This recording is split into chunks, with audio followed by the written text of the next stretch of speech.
Buenas tardes a todos y todas. Bienvenidos al webinar Desafío de las Sociedades Longevas, organizado por la Fundación Astur en el marco del ciclo de encuentros virtuales que hemos denominado Conversando sobre el futuro con Enrique Iglesias.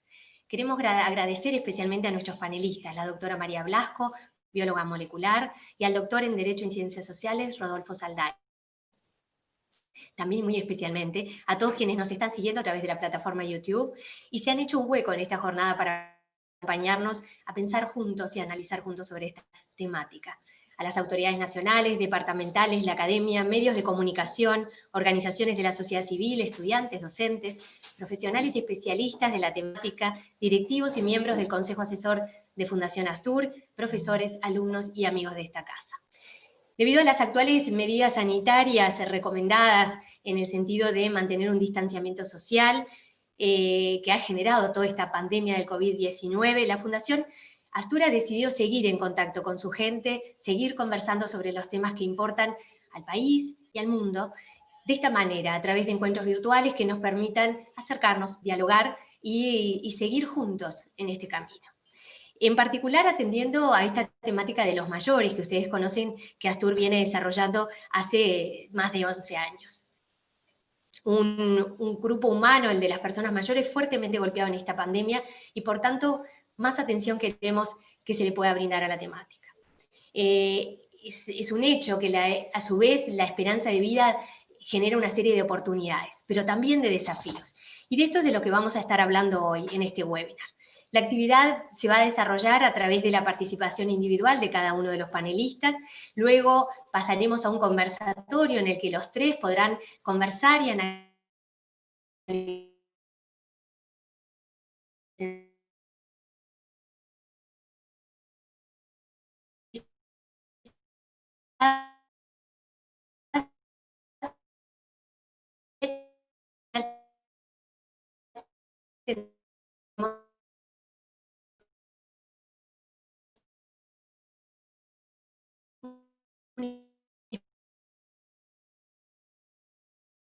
preguntas y respuestas. Para recomendar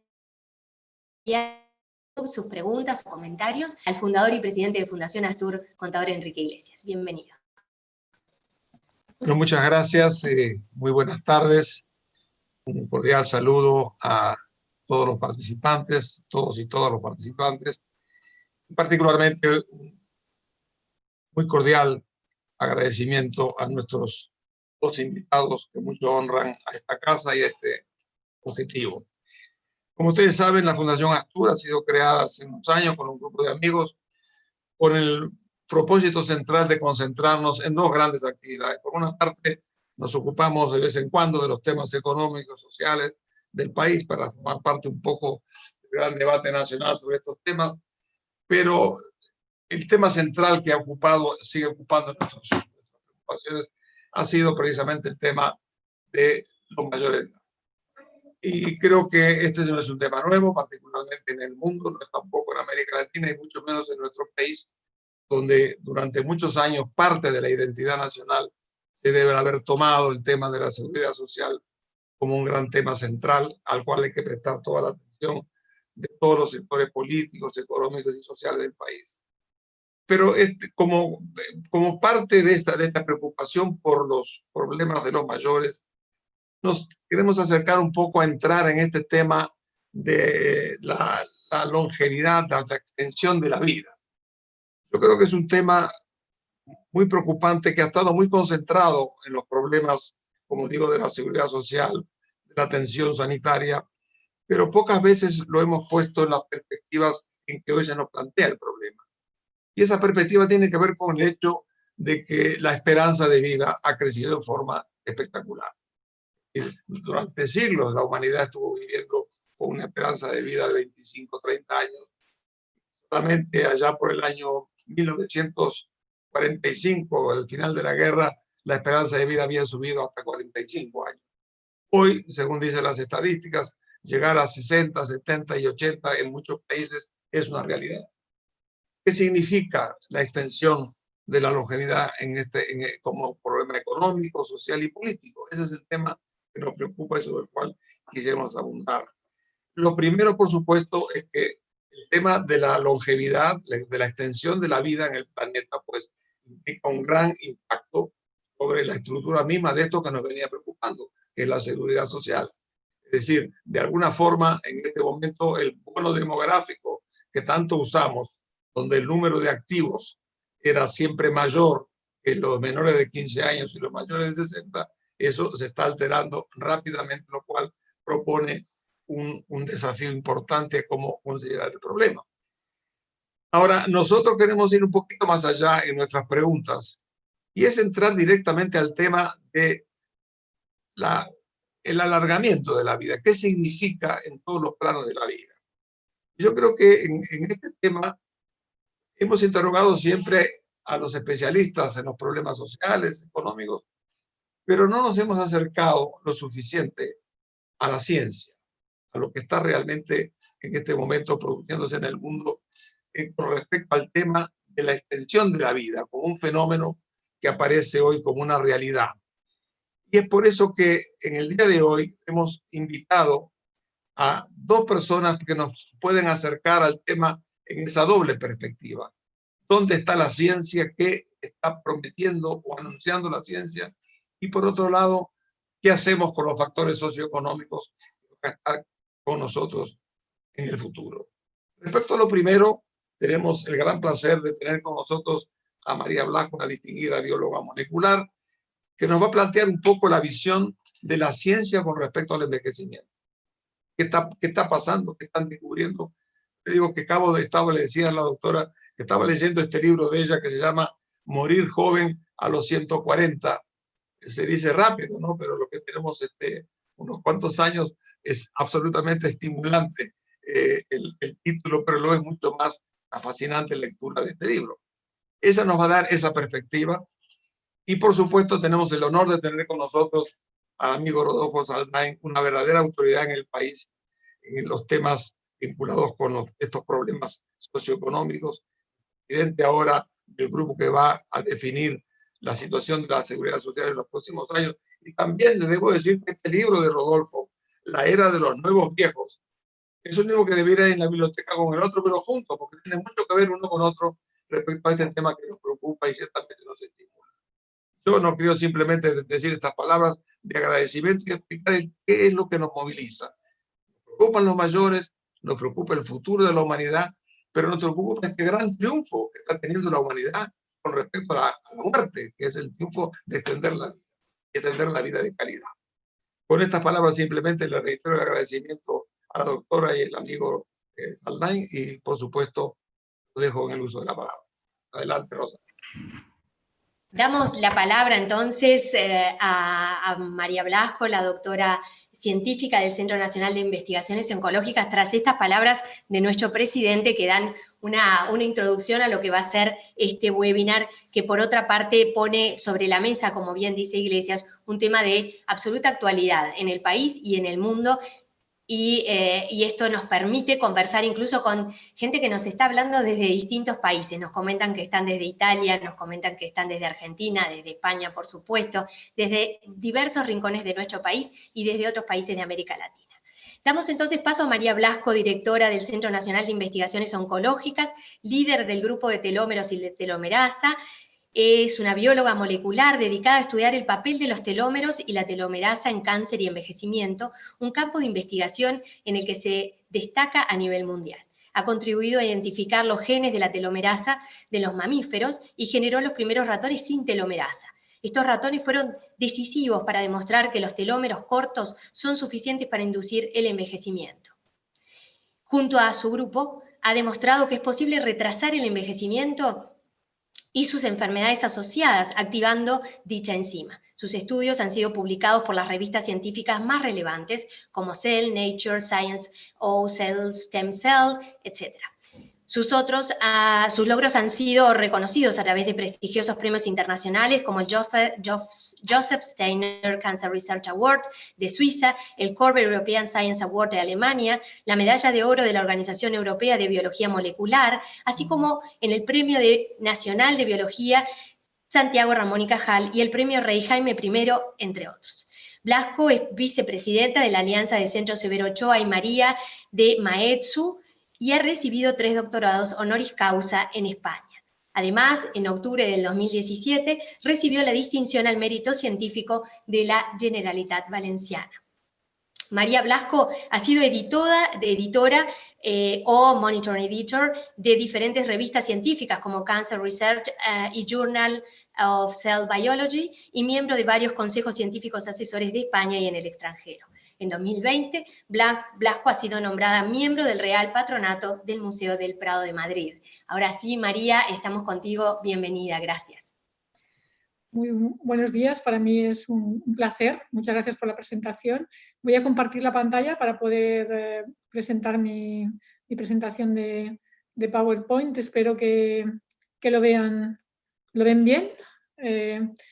Y bueno, como digo, para mí es un auténtico placer dar esta pequeña charla para contar el trabajo que hacemos en un grupo de investigación. Yo soy una bióloga molecular y me interesa entender por qué se producen las enfermedades asociadas al proceso de envejecimiento y como ya ha dicho el señor Enrique Iglesias, este es un tema muy relevante debido al envejecimiento demográfico que se está produciendo. Los biólogos moleculares pensamos que la causa de muchas de las enfermedades que nos matan hoy en día, todas aquellas enfermedades que no son enfermedades infecciosas, es debido al envejecimiento del organismo, al envejecimiento de nuestras células. Y aquí pongo, por ejemplo, algunos ejemplos. Este es el caso del cáncer. El cáncer es una enfermedad cuyo mayor factor de riesgo es cumplir años, y es a partir de los 40 o 50 años cuando la incidencia de cáncer aumenta tanto en hombres como mujeres. Es decir, hay algo asociado al envejecimiento que está en el origen del cáncer. Y lo mismo, por ejemplo, si pensamos en fallo cardíaco, tanto en hombres como mujeres, a partir de los 40 o 50 años cuando el riesgo de sufrir un fallo cardíaco aumenta. Y esto de nuevo nos está diciendo que hay algo que desencadena estas patologías asociado al envejecimiento de nuestro organismo. Esto es un tema científico muy interesante, averiguar qué es lo que está ocurriendo con el envejecimiento de nuestras células, pero también un tema con un impacto socioeconómico importante, porque se está produciendo un envejecimiento demográfico de la población. Y en el año 2050, por ejemplo, en España, pues un tercio de la población tendrá más de 65 años, una edad a la cual estas enfermedades van a empezar a ser frecuentes. ¿Cómo vemos? Esto hará, obviamente, que aumente la incidencia de muchas enfermedades. Aquí pueden ver, por ejemplo, la prevalencia de Alzheimer, cómo va a ir aumentando en las próximas décadas, lo mismo en el caso del cáncer y otras patologías. Esto por lo tanto, indica la importancia de entender este proceso de envejecimiento también a nivel biológico, ¿no? Y la manera que tenemos de ver esto los biólogos moleculares como yo es que el envejecimiento realmente es la causa de muchas de las enfermedades que nos matan hoy en día, como las enfermedades que indico aquí, el cáncer degenerativas, etc. Este envejecimiento obviamente está determinado por los genes, pero también está determinado por los hábitos de vida. Puede ocurrir más rápido o más lento, dependiendo de hábitos de vida. Pero si conocemos cuál es esta causa, podremos tener, por ejemplo, marcadores que nos permitan saber con antelación qué personas están en riesgo de padecer estas enfermedades de manera prematura, pero también nos permitirían, en teoría, ser capaces de alargar el tiempo de juventud, el tiempo libre de enfermedad y retrasar el envejecimiento biológico y con ello retrasar todas las patologías del envejecimiento. Incluso, a lo mejor, encontrar, que es un poco el objetivo, encontrar tratamientos que bloqueen la progresión de algunas enfermedades degenerativas asociadas al envejecimiento. Y este es mi tema de estudio. Esto ha sido un cambio de paradigma, porque hasta ahora la manera de entender las enfermedades es que estas enfermedades no tienen nada que ver unas con otras y se han estado estudiando por separado. Sin embargo, lo que estoy diciendo es que estas enfermedades están conectadas, tienen un origen común, que es el proceso de envejecimiento, y solo si entendemos este proceso de envejecimiento molecular seremos capaces de diseñar intervenciones que ayuden a prevenir o a tratar de manera eficiente estas enfermedades. Pueden pensar que esto del envejecimiento es algo que es imposible de modificar, no va a ser fácil hacer que vivamos jóvenes hasta los 140 años o 120 años. Sin embargo, la naturaleza nos dice que el envejecimiento es algo tremendamente flexible y especies, por ejemplo, parecidas en tamaño y evolutivamente muy similares, como puede ser el ratón o el murciélago, en cambio pueden tener longevidades muy diferentes, ¿no? Lo cual nos dice que la longevidad es algo muy flexible. Los humanos no somos los más longevos de los mamíferos, hay ballenas que pueden llegar a vivir 200 años y fuera ya de los mamíferos pues hay tortugas que viven más de 250 años. O he traído el ejemplo aquí del tiburón de Groenlandia, ¿no? Que es un animal bastante grande, ¿no? Que bueno, pues alcanza la madurez sexual a los 150 años y está vivo a los 400 años, ¿no? Navegando por los mares sin hospitales ni tratamientos médicos. Es decir, esto nos quiere decir que el envejecimiento puede ser algo realmente muy modulable. Se encontró uno de estos tiburones con 420 años que calculé más o menos que nació pues, cuando Magallanes y Elcano consiguieron dar la primera vuelta al mundo, ¿no? Con lo cual, pues para que se hagan una idea de que no hay por qué pensar que no vamos a poder vivir más de 80 o 90 años, porque hay animales que realmente pueden vivir 400 años sin ningún problema. ¿Qué es lo que determina este proceso de envejecimiento molecular? Pues la investigación en biología molecular de alto nivel de los últimos 20 años, diría yo, en todo el mundo, ha identificado una serie de procesos moleculares que son responsables de por qué envejecemos. Y uno de ellos, es mi tema de estudio, tiene que ver con la erosión de unas estructuras que mantienen nuestro material genético, que se llaman telómeros, que están al final de los cromosomas, que es donde está el ADN. Se ha hecho la similitud que sería como el plástico que hay al final del cordón de un zapato. Si el cordón del zapato es el ADN, el plástico sería el telómero. Es una estructura protectora y conforme envejecemos estas estructuras se desgastan y eso causaría el envejecimiento. Hay un antídoto contra este envejecimiento, que es una enzima que se llama telomerasa, que es capaz de realargar los telómeros y por lo tanto se ha postulado como una manera de poder frenar este proceso de envejecimiento. Y mi grupo lo que ha hecho durante estos últimos 20-25 años ha sido demostrar realmente la importancia de los telómeros y de la telomerasa en cáncer y envejecimiento. Sabemos que los telómeros se acortan y cuando son muy cortos esto desencadena la enfermedad. De hecho, hay personas que son mutantes para telomerasa, que nacen con telómeros muy cortos y que van a desarrollar una serie de síndromes y patologías de manera prematura porque sus tejidos no se pueden regenerar, lo cual demuestra que la longitud telomérica limita la longevidad. Y después personas que son normales, que tenemos en teoría la telomerasa normal, dependiendo de la velocidad a la cual se acortan nuestros telómeros, esto puede determinar también las enfermedades que vamos a tener, por lo cual se ha planteado que esta longitud telomérica puede ser un marcador, un biomarcador del riesgo de padecer distintas enfermedades. En mi grupo también demostramos por primera vez, primero en 2008 con animales ratones transgénicos y después en 2012, que si éramos capaces de activar esta telomerasa de manera artificial en un organismo adulto, en este caso en ratones, utilizando en este caso una estrategia de terapia génica, éramos capaces realmente de retrasar el envejecimiento. Lo que hicimos fue coger ratones que tenían un año, mediana edad o 2 años, ratones viejos, les dábamos un solo tratamiento con esta telomerasa y veíamos qué ocurría y veíamos que estos ratones lo que ocurría es que envejecían más lento y se retrasaba la aparición de todas las enfermedades que estudiamos, incluido el cáncer. El cáncer también es una enfermedad asociada al envejecimiento y si enlentecíamos el envejecimiento, porque estos ratones tenían unos telómeros más largos, también el cáncer aparecía retrasado. No vimos ningún efecto secundario adverso, al contrario, estos ratones, porque envejecen más tarde, también vivían más. Y vimos una extensión de su vida en el grupo de 1 año de edad de un 24% más y en el de 2 años de edad, que sería como de personas de 70-80 años, hasta un 13% más. Esto lo que nos dice es que estos telómeros cortos son una de estas causas del envejecimiento. Y lo que estamos ahora haciendo en mi grupo es dar un paso más adelante. Obviamente el objetivo principal ahora no es que todos nos activemos la telomerasa y vivir jóvenes durante más tiempo, sino sería ser capaces de tratar enfermedades degenerativas del envejecimiento y curarlas, porque muchas de ellas no tienen curación. Y lo que estamos haciendo es probar esta estrategia de terapia génica con telomerasa para el tratamiento de enfermedades asociadas al envejecimiento, como enfermedad cardiovascular, esto ya lo publicamos, o enfermedades asociadas a presencia de telómeros muy cortos, estos síndromes teloméricos que mencionaba antes, algunos de ellos son casos de anemia aplásica o casos de fibrosis pulmonar, por ejemplo, que es una enfermedad degenerativa del pulmón.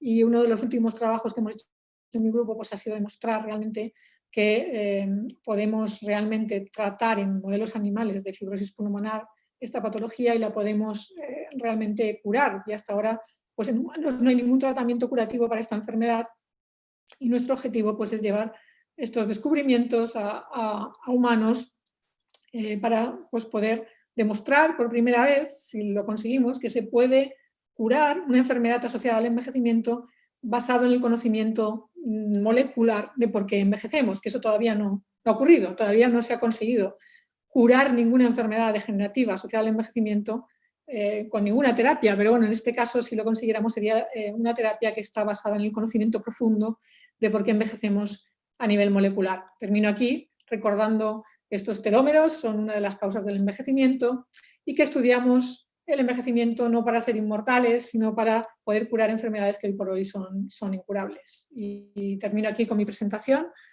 Muchas gracias por su atención. Voy a dejar de compartir la pantalla. Muchas gracias. Muchas gracias, María. Realmente súper interesante esto. Yo creo que nos abre la mente, nos abre las perspectivas. Seguramente después, cuando estén conversando todos, habrá mucho más para compartir contigo, que sin duda nos quedamos, yo creo que todos con ganas de saber más. Vamos a dar la bienvenida a Rodolfo Saldain. Como decía Iglesias, un honor contar con Rodolfo Saldain en esta actividad, alguien con una referencia tan importante en todo lo que tiene que ver con esta temática. Rodolfo Saldain es doctor en Derecho y Ciencias Sociales por la Universidad de la República del Uruguay, especializado en Derecho del Trabajo y Seguridad Social. Fue subdirector general de la Seguridad Social, integró y presidió el Banco de Previsión Social, fue corredactor de la Reforma Provisional Uruguaya de 1995 y costarricense de 1997. Desde 1994 a 2004 realizó actividades de consultoría nacional e internacional. Ha sido docente en cursos de grado, posgrado y especialización en la UDELAR, en el CLAE, en la Universidad Católica del Uruguay, en la Universidad de Montevideo y en la Organización Iberoamericana de la Seguridad Social. Es autor de múltiples artículos académicos en revistas especializadas y de capítulos en libros colectivos. Asimismo, ha publicado los 3 libros: Reforma Jubilatoria, el nuevo modelo provisional en 1995, Beneficios laborales y seguridad social en la reforma tributaria, en coautoría en 1997, y La ira de los nuevos viejos, longevidad, trabajo y jubilación en el siglo XXI. Esta publicación, la última, es de 2020, que de alguna forma hoy también la vamos a estar abordando. Actualmente se desempeña como coordinador del equipo de expertos, de la Comisión de Expertos en Seguridad Social, creada por la Ley 19.889 del 9 de julio de este año, la que tiene el mandato legal de presentar un diagnóstico y propuestas de reformas de los regímenes previsionales vigentes. Bienvenido, Rodolfo. Gracias por estar una vez más con nosotros. Muchas gracias por la presentación. Un placer haber aceptado la invitación de Enrique para compartir este rato conversando sobre un tema tan importante como el que nos ha venido planteando María más temprano, ¿verdad? Hoy yo no voy a hablar prácticamente de seguridad social, pero sí voy a hablar del fundamento de por qué tenemos que pensar en un diseño acorde al siglo XXI, que es bien diferente en los fundamentos que tiene que tener con lo que fueron los desarrollos del siglo pasado. Es decir, la seguridad social y en general el siglo XXI va a estar movido fuertemente por 2 fuerzas: la masificación de la longevidad por un lado y tecnologías radicales por el otro. Es decir, por un lado, la inteligencia artificial va a cambiar enormemente y bueno, tenemos por el otro lado el área propiamente de María, todo lo que tiene que ver con las biotecnologías y precisamente, por ejemplo, este año, el Premio Nobel de Química, que fue asignado a 2 científicas por sus descubrimientos en materia de las tijeras genéticas, que, bueno, permiten operar sobre nuestra biología de una manera impensada hasta hace relativamente poco. No tan impensada por algún científico chino, ¿verdad?, que aparentemente las utilizó sin seguir todos los protocolos, creando ya alguna especie de bebé manipulado genéticamente a través de este tipo de instrumentos. Eso lleva a que uno se atreva a afirmar, y capaz que acá hay una deformación jurídica, si algo puede hacerse, alguien lo va a hacer. Por lo tanto, parecería que es conveniente que a nivel global se piense en una regulación desde el punto de vista de los principios éticos de esta estas nuevas tecnologías. El mundo pasó casi toda su historia con una población muy estancada, ¿sí? Y recién en los albores de la revolución industrial comienza a crecer y crece muy fuertemente hasta mitad del siglo pasado, hasta aproximadamente 1950, 1960, es lo que vemos acá, en el 2.1, en el 68, como tasa máxima de crecimiento. A partir de allí, la población global, el crecimiento pierde vigor, comienza a decrecer, y en este siglo XXI, el crecimiento poblacional que sigue está concentrado en un par de regiones en el mundo, en África y en la zona de India y zonas próximas. No hay crecimiento demográfico en Europa, ya lo vamos a ver con algún número de España, y en América Latina tampoco hay crecimiento demográfico. Es decir, el crecimiento demográfico se detiene y se revierte en muchos países.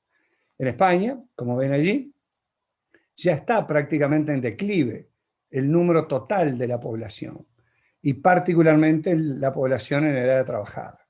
El único sector de población que crece es la población mayor de 65 años, fenómeno que en una dimensión diferente también es muy similar en el Uruguay. Y esta gráfica que estamos mostrando de Uruguay no recoge el último cambio que hubo en materia de tasas de fecundidad femenina. Uruguay venía en una meseta en el orden de 1.9 hijos por mujer, y en los últimos años se desplomó a 1.49 hijos por mujer, que era el valor que esta proyección preveía para dentro de unos 30 años aproximadamente. En ese contexto, para los trabajos que tenemos por delante, estamos en proceso de revisión con CELADI y con los demás organismos que apoyan en el tema de proyecciones demográficas. Pero no es un fenómeno solo de Uruguay, es más acuciante aún en América Latina, en su conjunto, en Sudamérica en particular. Miren, la pérdida de población está signada por Brasil fundamentalmente, que lleva a que Sudamérica al final de este siglo tenga menor población que la que tiene hoy y una población bastante más envejecida que la que tenemos en este momento. Ese fenómeno no es solo de esta región y tiene un impacto enorme en la vida comercial global. Uno de los problemas de China precisamente es su reducción de la población. Es decir, China, uno de los países más superpoblados del mundo, ya está prácticamente entrando en un proceso de declive demográfico que, a diferencia de Estados Unidos, lo obliga a que la productividad de su población tenga que multiplicarse, y de allí buena parte de los esfuerzos en el área tecnológica que China viene haciendo, tratando de liderar en ese aspecto. El crecimiento de la esperanza de vida es un fenómeno relativamente nuevo, como decía Enrique al comienzo. Acá, aprovechando la audiencia que básicamente tenemos, España, Uruguay y Latinoamérica, es decir, superada la gripe española en 1918, donde ven que hubo un declive muy grande, una caída muy fuerte de la esperanza de vida en España, España mantuvo un ritmo realmente muy fuerte de crecimiento de su esperanza de vida. En algún momento fue por debajo del uruguaya. Cuando Enrique se vino a vivir al Uruguay, el Uruguay tenía un nivel algo superior de España, y hoy día España está muy a la cabeza en el mundo en materia de esperanza de vida. Y para nosotros, en América Latina, es una experiencia a seguir muy, muy de cerca.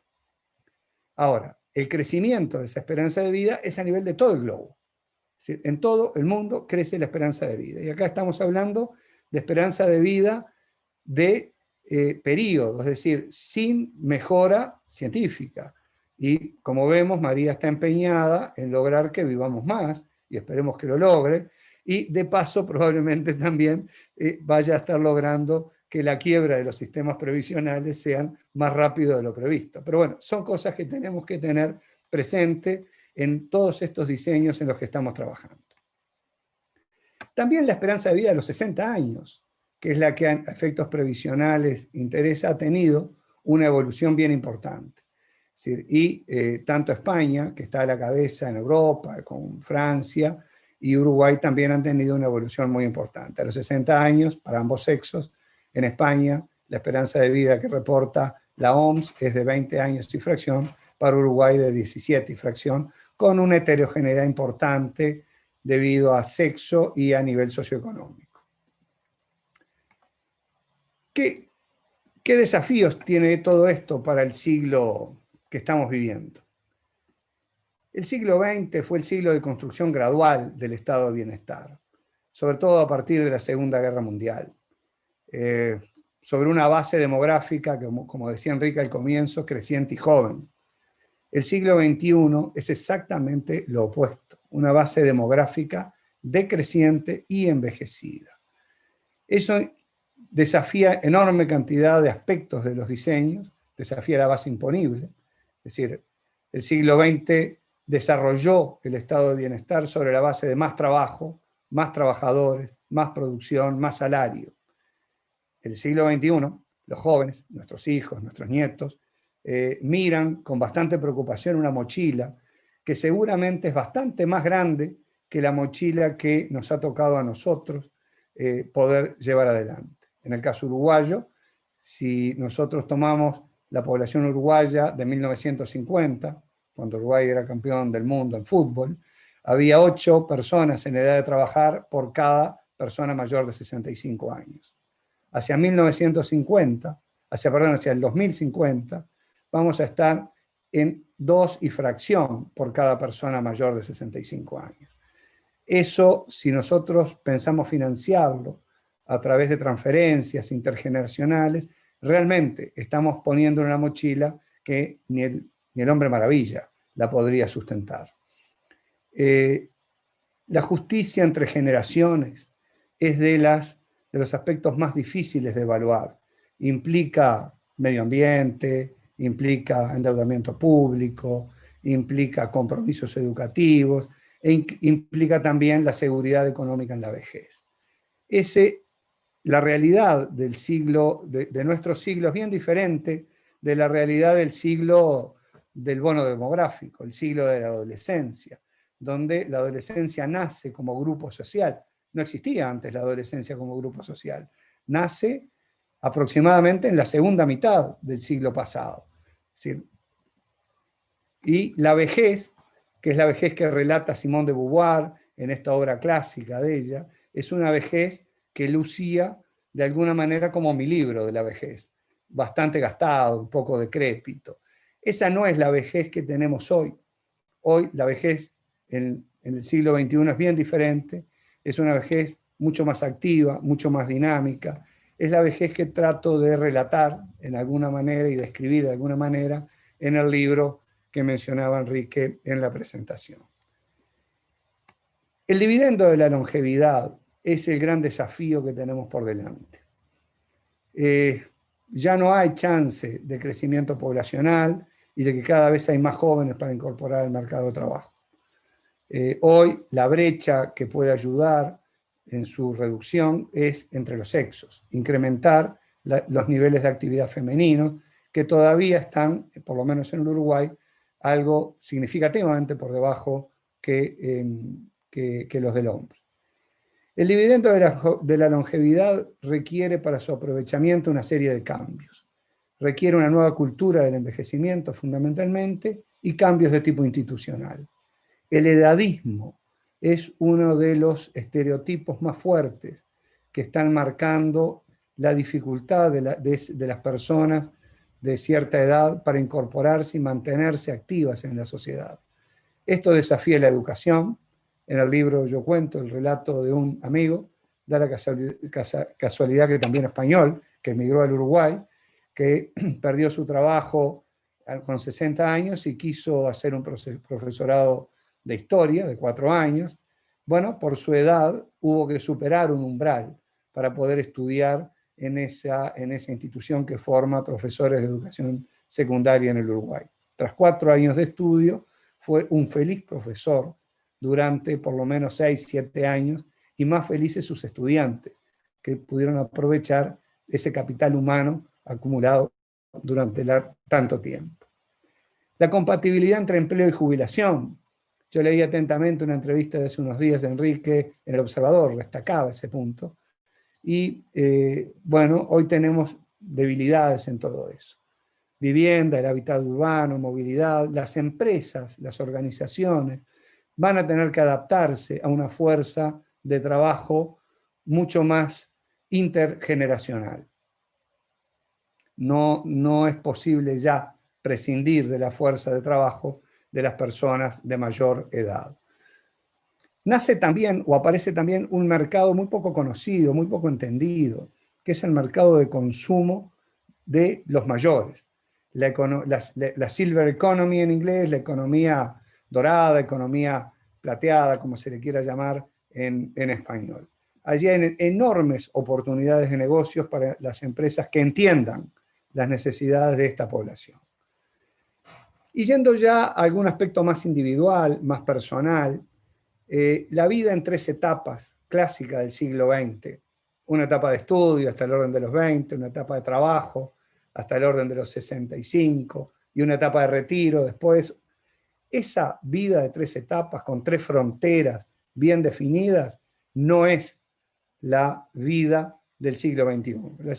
La vida del siglo XXI implica mucho mayor cantidad de etapas, mucho mayor cantidad de transiciones entre etapas, implica capacitación permanente, implica periodos de no trabajo durante la edad activa, ya sea por cuidado de hijos, etcétera, etcétera. Y en la fase ya, digamos, de la persona de cierta edad, el nuevo viejo, va a estar parte en retiro, y va a estar en parte trabajando, y va a estar en parte capacitándose. Eso es central para un buen envejecer. Ese buen envejecer se construye, no viene dado. Y las generaciones donde yo me ubico, los que nacimos en el entorno de la mitad del siglo pasado, tal vez tuvimos la oportunidad de ser de los primeros adolescentes, de vivir esa categoría social, y ahora tal vez seamos de los primeros que tenemos la oportunidad también pioneros, en ser nuevos viejos, viejos más activos, más dinámicos, con mayor capacidad productiva que antes. Ahora, ¿cómo llegamos a esa situación? Llegamos con algunos patrimonios. Un patrimonio biológico, del cual algo nos habló María y es su tema, buena parte condicionado por herencia genética, pero mucha parte, y capaz que la mayoría, condicionado por nuestros hábitos y costumbres. Es decir, el envejecimiento saludable allí es el objetivo central. Tenemos un patrimonio material, que es el que da seguridad económica, que es básicamente a lo que yo me he dedicado, a lo que he dedicado mi vida, y un patrimonio inmaterial de la longevidad, del envejecimiento. Todo esto, ¿por qué le llamo patrimonios? Porque hay activos y pasivos, hay cosas que ayudan y hay cosas que dificultan. En lo material está muy claro, es decir, la vivienda es la principal inversión de las familias en general, inversiones financieras, derechos previsionales, educación financiera, y suele haber también un montón de pasivos con los que muchas veces las personas llegan a la vejez. Algunos que los pueden prever, pero la mayoría realmente no tiene la visión suficiente para prever el volumen de recursos financieros que implica vidas cada vez más largas, ya sea por costos sanitarios, por la posibilidad de acceder a nuevas terapias, por la necesidad de cuidados a nivel domiciliario, por cuidados de larga duración, y lamentablemente en lo que hemos estado viviendo este año hemos visto la importancia de todas esas situaciones. Sin embargo, el patrimonio que más quiero destacar hoy es el patrimonio inmaterial, el que apunta hacia el bienestar emocional de las personas mayores, y donde ahí sí tenemos un enorme debe en construir esos patrimonios inmateriales, para poder ayudar en lograr capacidades que permitan a las personas transformarse y abordar la nueva realidad que les toca vivir. Y que puede hacer realidad esta frase de Borges, que me gusta mucho, es uno de los acápites de uno de los capítulos del libro: la vejez, tal es el nombre que otros le dan, puede ser el tiempo de nuestra dicha. Para ser el tiempo de nuestra dicha, tenemos que lograr transitar de una manera diferente lo que es aprender al buen envejecer. Y voy a terminar con una frase que seguramente a María le suene conozca a su responsable. De joven, discriminada por ser mujer, hoy por ser mayor. Reúne Margarita Salas en esa frase dos de las luchas por romper estereotipos que han estado marcando diferentes partes o momentos de la historia. La discriminación por ser mujer, hoy diría que ha estado muy alto en la agenda y sigue estando muy alto, y creo que hoy también hay espacio y va a ser probablemente uno de los nuevos sectores, el de la discriminación por ser mayor. Muchas gracias. Muchas gracias, Rodolfo. Realmente una presentación que otra vez nos deja pensando a todos, ¿verdad? Esto que hablabas recién de los patrimonios de la longevidad, qué relevante.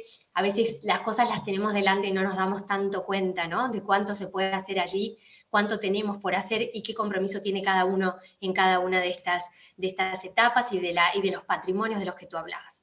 Antes de continuar, les quiero recordar que estamos recibiendo preguntas a través de YouTube y se va a cerrar el momento de preguntas terminando este conversatorio al que vamos a dar paso ahora. Para ello, bueno, le damos la palabra al presidente de Fundación Astur, Enrique Iglesias, quien llevará adelante este conversatorio en virtud de los abordajes y de todo lo que se ha planteado en el panel. Adelante, contador.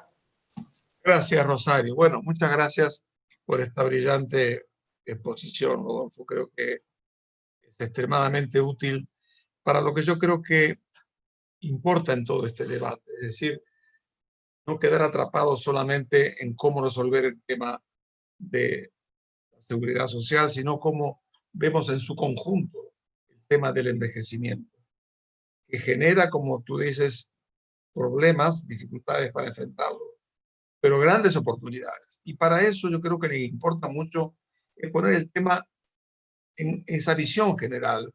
Es decir, el envejecimiento es un triunfo de la vida con respecto a la muerte, es decir, es una gran conquista de la sociedad mundial, especie humana, con las perspectivas que María todavía nos alentaba a seguir pensando en la ruta que ella está explorando. Pero en problemas inmediatos, yo creo que lo importante es que todo el tema se ponga en esa perspectiva global, si no vamos a quedar atrapados en los problemas y no vamos a aprovechar de las oportunidades. Yo creo que el tema que tú planteabas de pensar en la calidad de la vida sí que es muy importante. La calidad de vida implica, por supuesto, una decente seguridad social, pero implica algunas otras cosas más.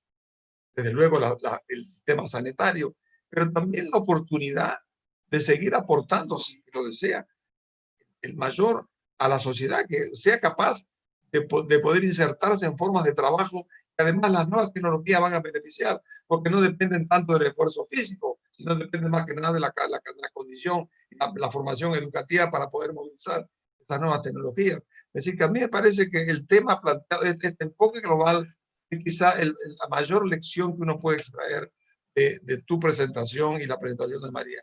Necesitamos abordando los problemas inmediatos, pero no perder de vista que hay un proceso en el mundo muy importante. Tú recordabas, por ejemplo, en los años 50. Cuando yo entré a la universidad fue en el 49. Oye, ni siquiera el 50, el 49.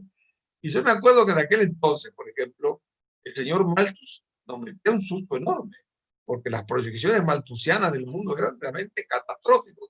Y de repente aparecían, me acuerdo con las clases que nos daban en esa época, Faropa, aparecían los primeros informes de la CEPAL, y aparecían la versión que la gente tenía sobre cómo resolver sus problemas de longevidad, era tener hijos. En el fondo, como se decía, el seguro social de una persona son los hijos. Cuanto más hijos, más seguro que te vayan a atender un poquito cada uno. Eso era la forma como nosotros, y eso no estamos hablando tanto tiempo. Soy viejo, pero no tanto. Desde hace 60 años que esto ocurría así. Por tanto, lo importante de este mensaje es que el tema hay que abordarlo, por supuesto, desde esta perspectiva de la calidad de vida. No significa vivir más y mejor, enfrentando la enfermedad, pero también la calidad de vida, los problemas inmediatos que presenta el duelo, que presenta la pérdida de familia, que presenta la soledad, que presenta, todo eso forma un conjunto de problemas que hacen a la calidad de la vida, que es un poco el gran desafío que tienen los científicos como los sociólogos, los politólogos y sobre todo la dirigencia política. Yo voy a parar acá, Rosario, para ver las preguntas que tenemos y no sé si antes de eso quizá le damos la palabra, no sé si María, ¿usted quiere decir alguna cosa? ¿Está con nosotros todavía? Sí, hola, estoy aquí. ¿Quisiera hacer algún comentario antes de que nos deje? No, yo creo que ha quedado muy bien expuesto por parte suya y de Rodolfo el problema del envejecimiento demográfico, todo el impacto que va a tener en nuestro modo de vida, y no tengo realmente más que añadir. Pues muchas gracias. Rosario, yo creo que vamos directamente entonces a las preguntas. Perfecto, vamos a las preguntas que de alguna manera también nos van a permitir seguir conversando, porque vamos a ir indicando para quién va la pregunta, pero de todas formas cualquiera de los demás panelistas pueden participar en la respuesta, ¿verdad? María se nos va a estar yendo ahora en un ratito, en 10 minutos aproximadamente, así que vamos a aprovechar, María, a consultar con usted inicialmente las preguntas, más allá de que, bueno, como decimos, incentivar a que también dialoguen el contador Iglesias y el doctor Saldain. Nos preguntan, la ciencia está planteándose dominar el cáncer, la diabetes, las enfermedades cardiovasculares, las neurodegenerativas, incluido el Alzheimer. ¿Puede arriesgarse algún horizonte temporal para estos alcances, digamos, estos logros? Yo creo que va a ser algo bastante inminente, no todas las enfermedades obviamente a la vez, pero creo que sí, toda esta investigación de los últimos 20 años en biología molecular del envejecimiento ya ha dado lugar a estrategias terapéuticas, algunas de las cuales se están probando y se van a probar en los próximos años. Es decir, yo creo que sí que es algo que vamos a ver en la próxima década, ver si alguna de estas estrategias basadas en el conocimiento profundo de por qué envejecemos funcionan para la curación y tratamiento de enfermedades hoy por hoy todavía incurables, como son la mayor parte de las enfermedades degenerativas asociadas al envejecimiento. Perfecto. Nos preguntan también, en este caso Patricia de Bali, si tiene algún tipo de, si influye, si tiene alguna influencia el que sobre la telomerasa lo emocional, el estrés, la depresión, ¿cuál sería, digamos, la importancia de este tipo de situaciones sobre la telomerasa? Pues se sabe que los niveles de estrés percibido, que es algo que pueden medir los psicólogos, afectan a esta longitud de los telómeros. No se sabe muy bien las rutas moleculares por las cuales esto ocurre, pero sí, lo he dicho al principio, los telómeros son algo que heredamos, podemos heredar nuestros padres una mejor o peor telomerasa para mantener nuestros telómeros, pero también los hábitos de vida pueden afectar esta velocidad a la cual los telómeros afectan. El estrés es una de las cosas, de los eventos que pueden ocurrir a lo largo de nuestra vida que pueden resultar en tener telómeros más cortos y por tanto mayor riesgo de enfermedades asociadas al envejecimiento, ¿no? Ya que los telómeros cortos son una de estas causas del envejecimiento.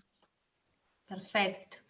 Rodolfo, nos está preguntando Pablo Maximiliano Acosta Ducatelli, la pandemia y el trabajo viene a demostrar un cambio en la necesidad de productos de consumo y una nueva realidad entre sustento de sistemas previsionales y tipo de producción e ingreso. Sí, no sabemos todavía qué profundidad va a tener el impacto de la pandemia, pero sin duda es un elemento que hay que estar vigilándolo permanentemente y en observación. Ya los mercados de trabajo, tanto en España, también en el Uruguay, tenían muchas dificultades y la actual situación lo que ha venido a hacer es a agravar esas dificultades. Bien. Raquel Susik nos pregunta cómo hacer para ayudar a nuestra longevidad en lo que refiere al activo inmaterial del que recientemente hablaba. Bien, creo que eso implica mucho cultura, mucho estudio, mucha formación, muchos vínculos afectivos a nivel familiar, a nivel del entorno. Es necesario hacer algún cambio realmente importante en evitar las situaciones de soledad, de aislamiento. Realmente por allí es que va ese tipo de mejoras en el patrimonio inmaterial. También depende mucho de uno mismo. Yo he tenido la oportunidad, y lo soy aún hoy, director de empresa, y muchas veces las personas mayores ya como que se entregan en determinado momento. A veces las empresas no les dan oportunidades de recapacitación, pero a veces las personas son las que dicen, no, ya tengo 55 años. No, ahí hay mucho trabajo por hacer, por eso es que yo hablo de que el buen envejecer se aprende. Va a haber que Perfecto. estudiar. Me gustaría agregar algo a lo que acaba de decir el amigo Rodolfo. Este tema de la calidad de vida que se es muy clara ahora, se ve agudizado cuando uno avanza en la edad. Es decir, el problema de la soledad, que decía él, la desaparición del amigo, del familiar, de la familia, va generando un estado que realmente, incluso el aislamiento a que lleva la unidad familiar por los temas del trabajo, de salen a estudiar los hijos, donde trabaja el padre y la madre. Hay todo un problema donde queda el abuelo presente. Bueno, yo lo que digo es que hay una experiencia que estamos haciendo en Astur ahora para la Intendencia, un estudio que un poco mira eso de la calidad de vida. Tenemos 2 proyectos en marcha, un proyecto es en el Reducto y otro es en el Paso Molino, donde se está tratando de trabajar con mayores durante el día. No es nueva la idea, se aplica en otros países, pero lo que sí está resultando nuevo en las experiencias que yo voy siguiendo, que están trabajando con mucho interés las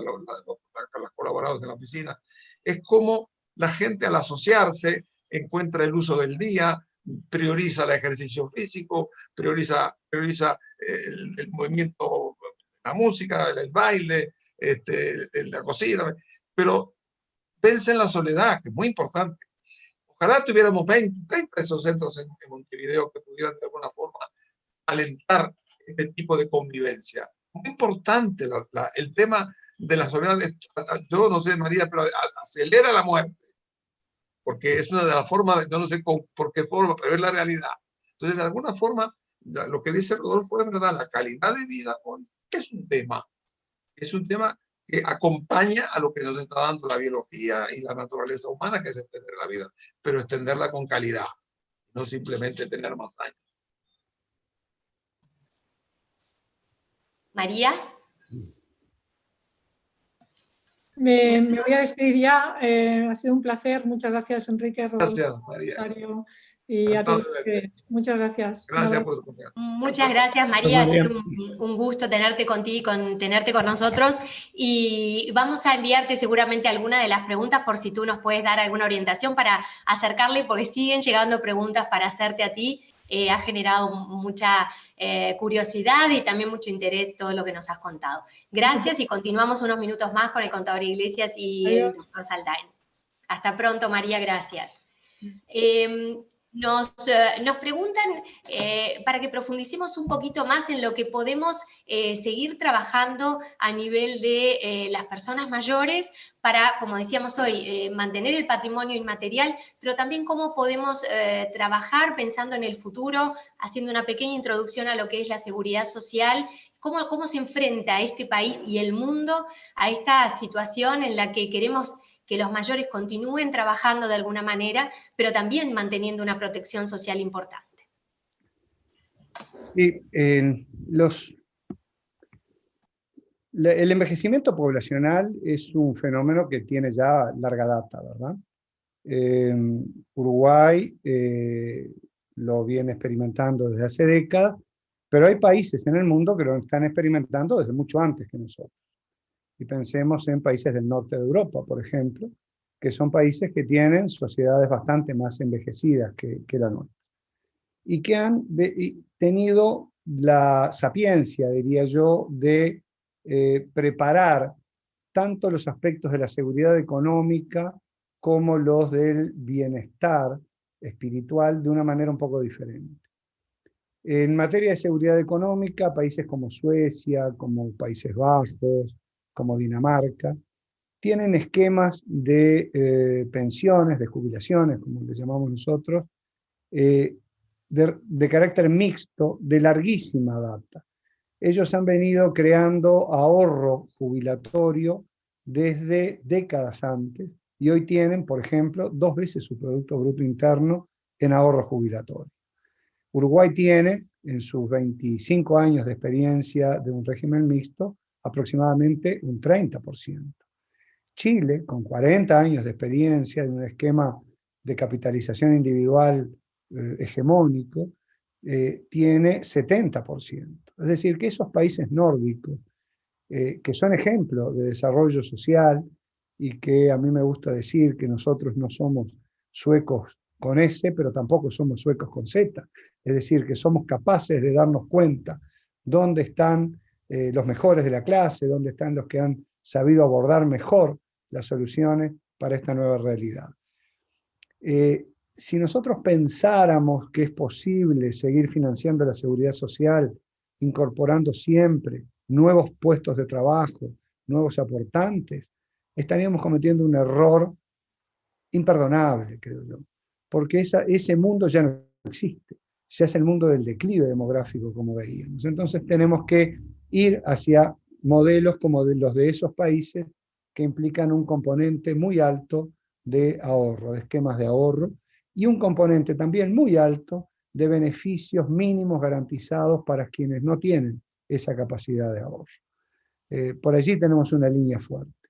También tenemos que comunicar mucho lo que va a ser este mundo que tenemos ya adelante. Las personas a veces no suelen hacerse cargo o comprender cabalmente lo que implica vidas más extensas y se limitan a, bueno, de alguna manera lo van a poder resolver. Hay que prepararse para tener esas vidas más extensas en mejores condiciones de salud. Eso implica un estilo de vida. Uruguay ha sido muy exitoso con el tabaco, debería hacerlo un poco más con la alimentación, con el alcohol, con el ejercicio físico, con el dominio del estrés. Como decía María, el estrés incluso incide en nuestro patrimonio biológico de una manera muy marcada. Por allí. Iglesias, no sé si quiere aportar alguna cosa a este punto en particular. No, vinculado un poco a lo que decía Rodolfo, yo creo que en esa visión renovada del futuro de los mayores, a partir de las tendencias demográficas, a partir de los problemas que presenta el financiamiento del sistema, todo eso está enmarcado en esta visión global que tú planteas muy bien. Yo creo que una de las cosas que también debiéramos, aparte de el tema de calidad de vida, en lo de la calidad de vida, una cosa que a mí me preocupa siempre es lo que yo llamaría, lo he dicho el otro día en esa entrevista que tú mencionabas, la humanización del trato al mayor. Es un hecho que forma parte de la calidad de vida y que uno lo ve a veces actuando.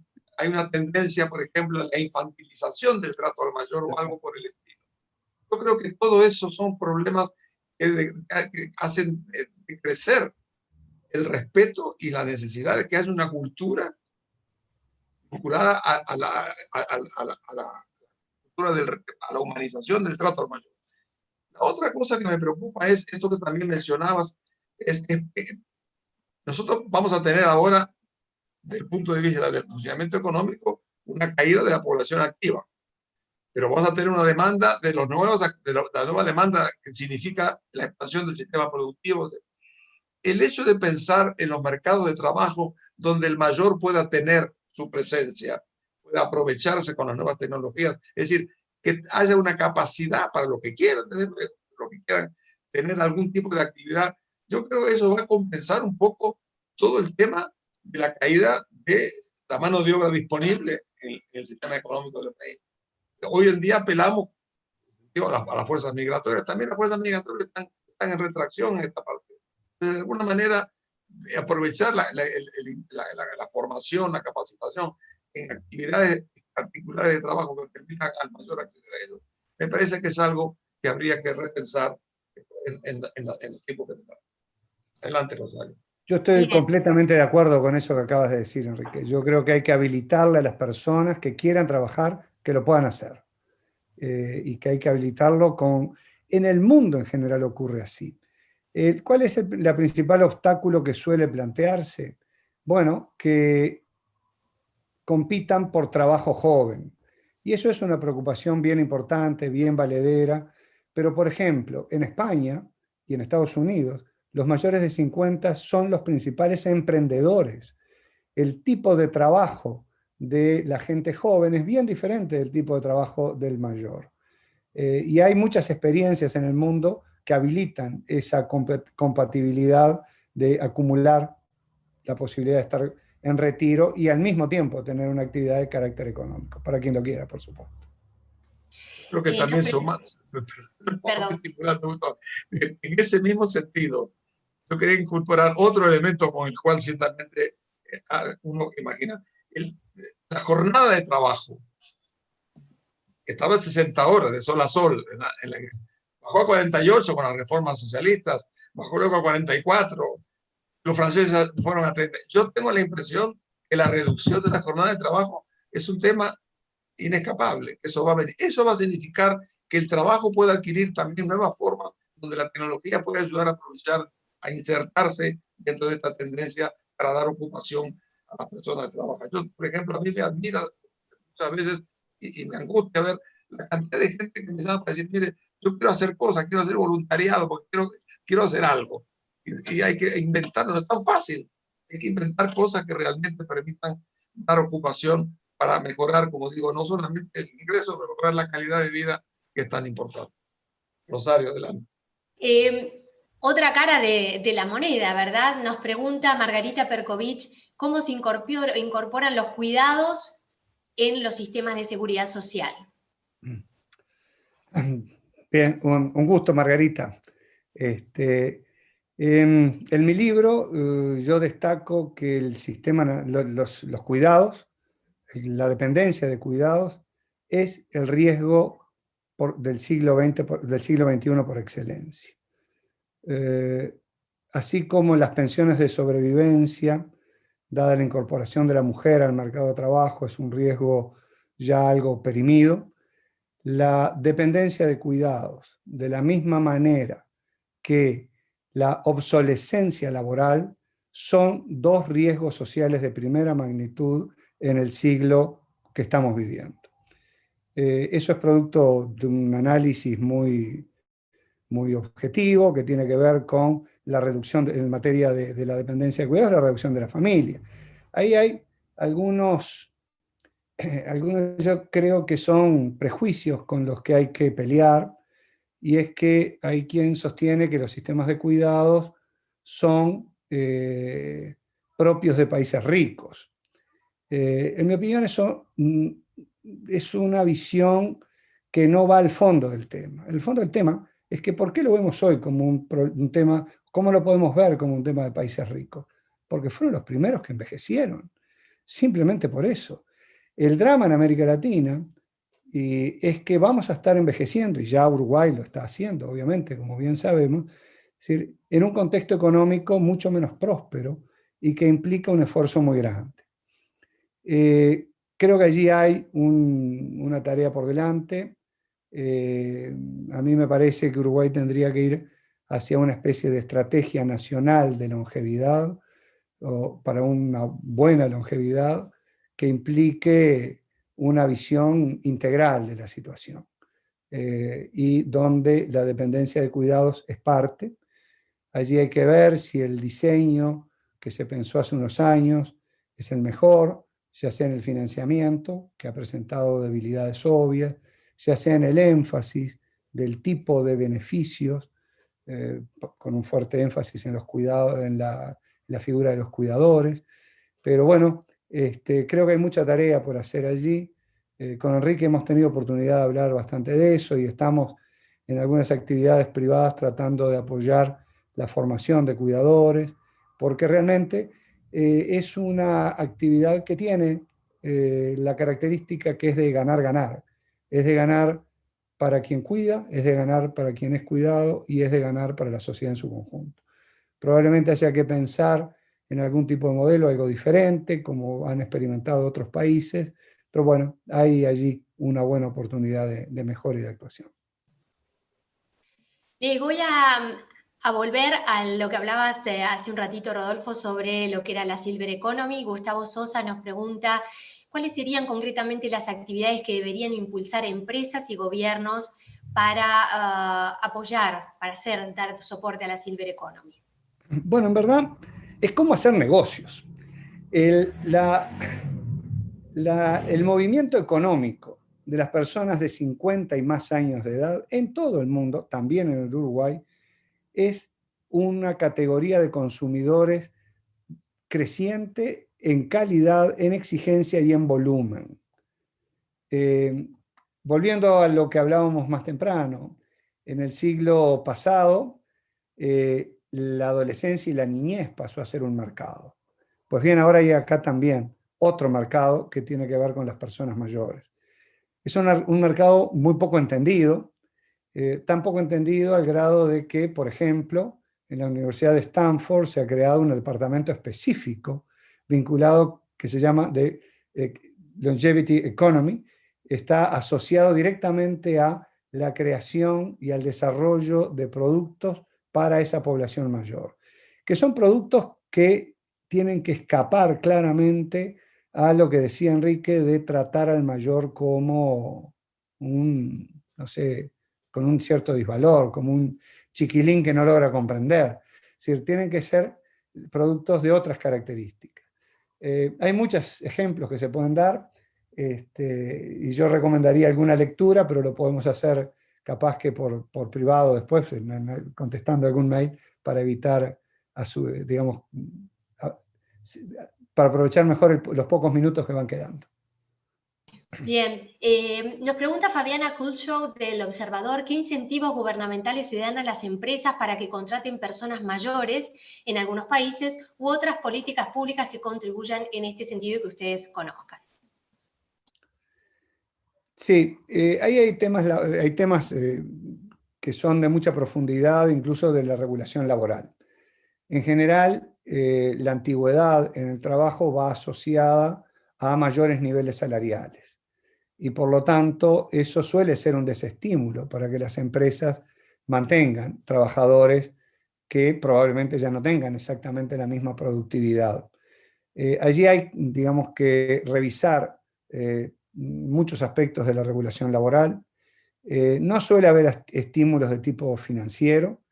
Lo que sí hay es estímulos más de tipo inmateriales, del tipo de los que de pronto podemos estar viendo en alguna película como Pasante de Moda, que con Robert De Niro, capaz que de alguno de ustedes tuvo oportunidad de verlo.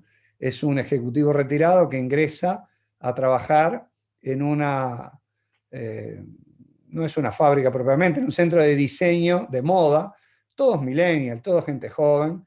Y bueno, el valor del trabajo de grupos intergeneracionales es algo que todavía no se aprovecha en toda su potencial. No creo que sea un tema de estímulos de tipo económico para que las empresas puedan mantener y contratar personas mayores, sino que va a ser un tipo de estímulos de otra característica que logren comprender las ventajas de los equipos intergeneracionales, porque las personas maduras dan cosas que no dan las personas más jóvenes, y ese es todo un desafío que pueda llegar a plasmarse. Volviendo un poco a lo que estás comentando recién, pero también a lo que hablábamos del patrimonio inmaterial, nos pregunta Soledad Caballero, quisiera saber sobre otros estudios, sobre estudios que haya en relación a la satisfacción con la vida, la parte que tiene que ver con la soledad de las personas mayores, según su contexto económico, en Uruguay en particular, ya que ella comenta que ha visto que en lo que refiere a esta temática hay diferencias importantes según las zonas en las que se reside. En el caso de Montevideo, encontró diferencias importantes incluso entre mujeres de mayores de más de 65 años. Sí, hay algunos estudios, probablemente no sean tan específicos, pero bien, tendríamos que prepararle algún paquetito de papers para que pueda leer. También hay algunos libros que están disponibles, no a nivel nacional. Hay uno que es realmente excelente, La vida de 100 años. Es un libro de dos británicos, está traducido al español, pero no lo he visto en las librerías uruguayas. Se puede conseguir en Amazon. Jeff Bezos nos alcanza gustosos ese material en un segundo. Vamos a investigar, en todo caso, Rodolfo, después conversamos cuáles serían las publicaciones, las disponemos en Astur y las ponemos a disposición de todos. Una vez que las tengamos, lo subimos también acompañando el video de esta actividad. Comentaba Ana María Santos, ¿no sería importante rever la incompatibilidad existente entre trabajo y jubilación que responde a normas de otras épocas y realidades, incompatibilidad que alcanza a algunos jubilados según la actividad por la que se haya jubilado? 100% de acuerdo y espero tener compañía para cambiar eso en este proceso que estamos iniciando.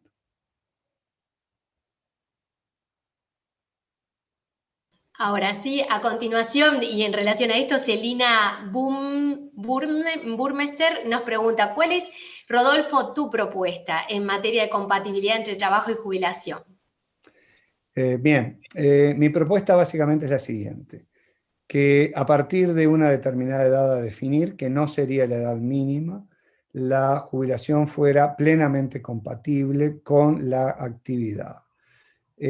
Allí tendríamos que ver algunos aspectos de carácter financiero y probablemente el modelo de la Social Security Administration sea uno que permite dar alguna flexibilidad donde la persona hasta determinado nivel de ingreso no recibe ningún tipo de reducción en su jubilación, pero sí sí cuando lo supera. También podemos poner, porque está en español, el régimen de la Social Security Administration en materia de compatibilidad. Tiene un nombre muy lindo, la ley es de la época de Clinton, Ley de Libertad de Trabajo Senior se llama. Realmente hasta el nombre es lindo de la ley. Te paso el link para ponerlo junto con estos otros que hemos estado conversando. Fenomenal, fenomenal. María Marín nos comenta que para los empresarios es más importante habilitar muchas veces a los jóvenes que a los mayores debido a que precisamente los años que tienen por delante de actividad son menores. Y bueno, entiendo que es un poco todo lo que venimos hablando y es una realidad, ¿verdad? Sí, sí.